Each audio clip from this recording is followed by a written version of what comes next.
Mtu mmoja anaitwa Nuhu aliwahi kupewa jukumu la kuhubiri hii dunia, lakini sio azungumze kwa maneno tu.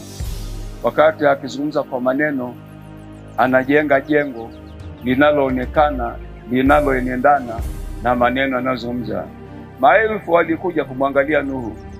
Mtu mmoja hivi akutubu, na watu wote walioko duniani walimuona Nuhu anawasumbua. Hakuna mtu anayekwenda kuangamia hapa Nuhu.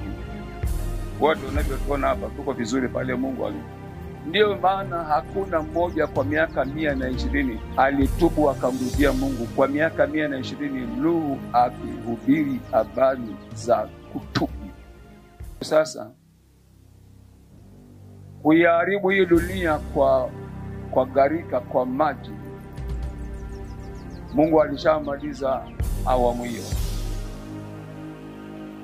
Sasa ameweka awamu ya kumaliza hii dunia kwa moto.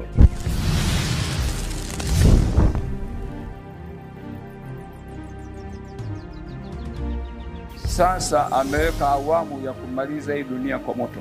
Wewe unayetaka kusikiliza, sikiliza. Sikiliza kabisa kiingie kwa hili nalokuzungumzia. Hangaika na wewe.